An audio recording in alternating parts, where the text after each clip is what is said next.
Bien, chers frères et sœurs dans le Seigneur, que la grâce et la faveur de notre Seigneur Jésus descendent et demeurent sur chacun, sur chacune de vous. Avant de commencer cette homélie, je voudrais dire merci encore. Merci à tous et à toutes. Merci à vous tous qui continuez de faire grandir cette chaîne par les partages que vous faites de ces homélies, en appelant d'autres personnes à s'abonner, en nous envoyant, en aimant nos vidéos. Ça nous fait beaucoup de bien et aussi ça fait grandir notre famille. Aime et sois patient, patiente. Merci pour vous, que Dieu continue de vous bénir et que ses grâces continuent d'abonder dans vos vies.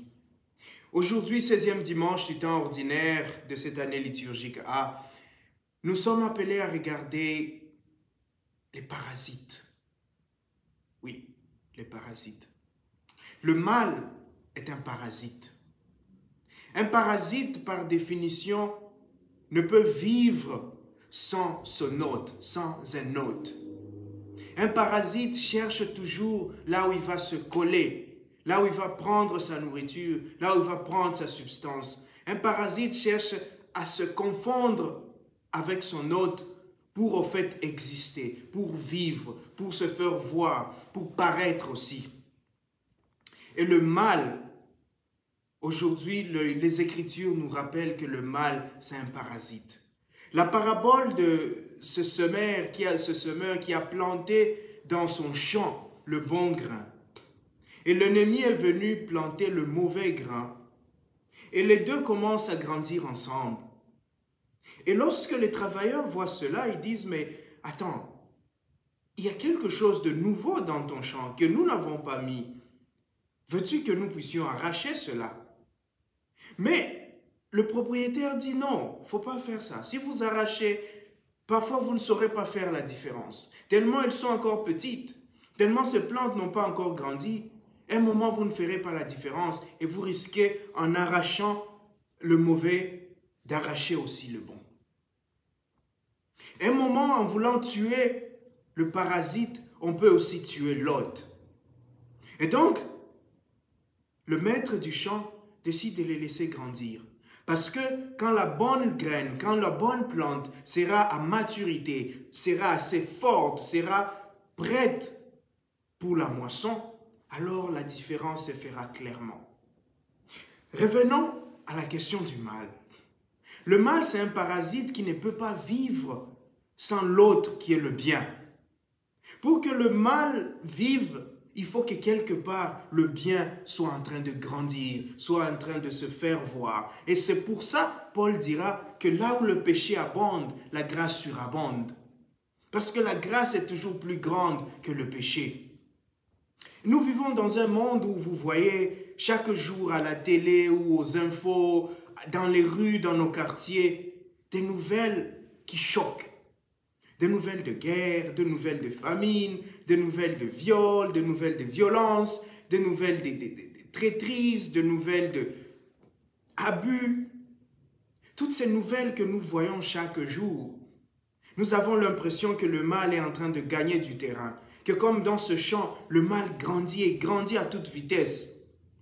Mais chaque fois que nous voyons quelque part ce mal qui semble grandir, ce mal qui semble prendre de l'ampleur, réalisons qu'il y a le grain, il y a le bien qui est là. Il y a le bien qui est quelque part. Il y a le bien qui est en train de grandir et de fleurir quelque part. Regardez dans l'évangile d'aujourd'hui, en fait, le mauvais grain ne commence à apparaître que lorsque le bon, les épis apparaissent. C'est là qu'apparaît le mal. C'est lorsque le bien grandit que le mal vient pour, au fait, sucer le bien, tirer sa substance de ce bien-là, pour trouver une vie auprès de ce bien-là. Et donc, mes chers frères et sœurs, aujourd'hui, l'Écriture est en train de nous rappeler que nous devons être patients, mais aussi prudents. Nous sommes entourés des personnes, nous sommes entourés des amis, nous sommes entourés même des membres de famille. Et à un moment, nous devons être assez vigilants, assez prudents des personnes que nous mettons autour de nous. Des personnes que nous choisissons comme amis, comme compagnons, comme confidents. Des personnes qui rôdent et qui nous présentent un visage de joie, un visage de bonheur. Parce que vous savez, quand les deux commencent à grandir, et c'est l'erreur qu'ont failli commettre les travailleurs, ils ont voulu tout arracher. Ils ont dit non, dès qu'elle apparaît, on doit arracher. Mais le patron leur dit attention, vous risquez de tout prendre. Vous risquez en allant arracher la mauvaise herbe, arracher aussi la bonne, la plante, l'épi. Et nous allons tout perdre. Et c'est ça l'objectif du mal. C'est ça l'objectif de ce parasite-là. Il veut que dans la colère, dans l'acharnement, tu puisses vouloir l'arracher. Et en l'arrachant, il s'arrache avec une partie de toi, avec une partie de ta peau, de ton corps ou n'importe où. Et ces personnes-là, parfois, qui sont dans nos vies, sont comme cela. Elles se sont tellement collées à toi qu'à un moment, si tu les arraches brutalement, elles risquent de partir avec quelque chose de toi. Elles risquent de partir avec ta dignité. Elles risquent de partir avec ta richesse. Elles risquent de partir avec tes émotions, avec ta joie de vivre. Et donc, qu'est-ce qu'a fait le chef? Il dit, laissez-les grandir. Grandissez ensemble. Je sais que la bonne graine, puisqu'elle est bonne, sera plus forte. Elle va se fortifier. Et à la moisson, ça sera plus clair. Et donc, parfois, nous vivons avec des personnes, mais c'est avec le temps que nous découvrons. C'est avec le temps que nous arrivons à voir si ces personnes vraiment étaient ce qu'elles paraissaient. Si ces personnes vraiment se sont attachées à moi parce qu'elles veulent mon bien, parce qu'elles veulent m'aider à grandir, parce qu'elles veulent me pousser plus loin. Ou bien parce que ces personnes se sont attachées à moi pour en fait profiter de moi, pour en fait tirer tout ce dont elles ont besoin de moi, me sécher, m'aspirer et enfin me rejeter. Et enfin me laisser mourir. Et enfin continuer à grandir sans moi. Donc c'est un appel aujourd'hui.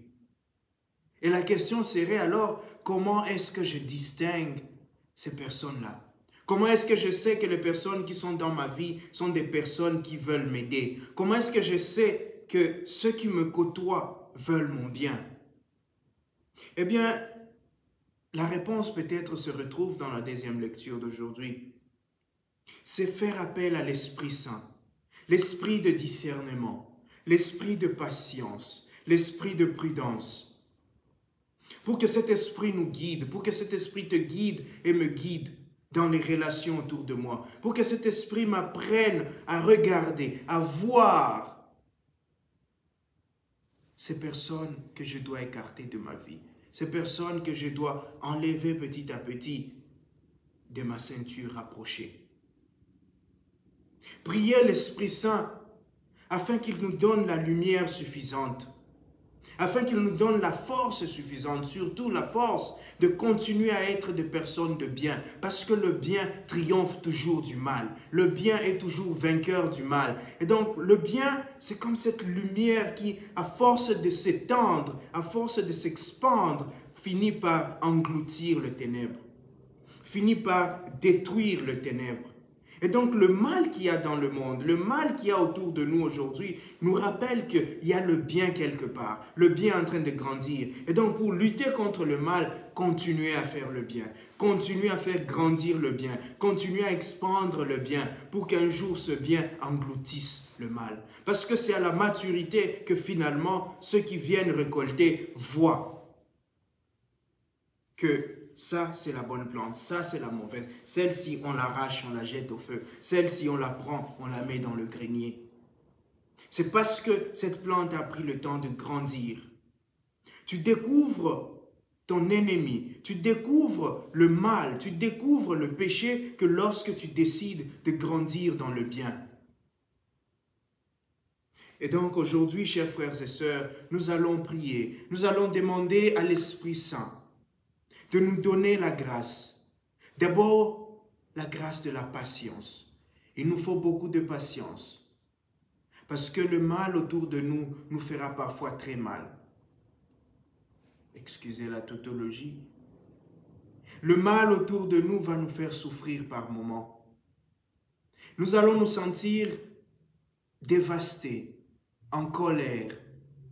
Nous allons sentir que nous sommes parfois impuissants. Demandons à l'Esprit Saint de nous donner la grâce de la patience. Demandons aussi la grâce de la prudence pour que nous n'ayons pas ce zèle-là ou bien cette envie-là comme ces travailleurs de tout arracher, de tout mettre dehors, de tout déballer. Parce que nous risquons au fait nous-mêmes de tomber dans le piège du mal. Nous risquons de répondre au mal par le mal.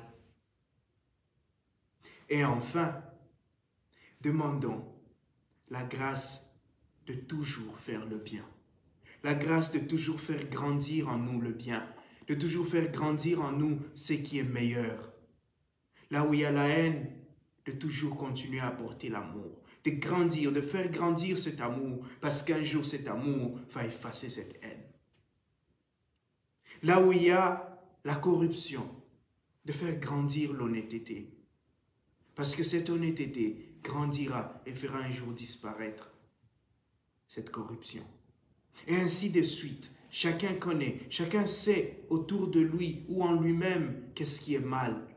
Et donc demandons à l'Esprit Saint aujourd'hui. Parce que nous-mêmes, comme dit Saint Paul, nous ne savons pas prier. C'est l'Esprit de Dieu qui prie en nous. Et donc demandons à cet Esprit de Dieu de prier en nous, de crier en nous, de nous aider à trouver le bien en nous et à faire fleurir ce bien en nous. Que le Seigneur nous donne cette grâce aujourd'hui et tous les jours. Amen.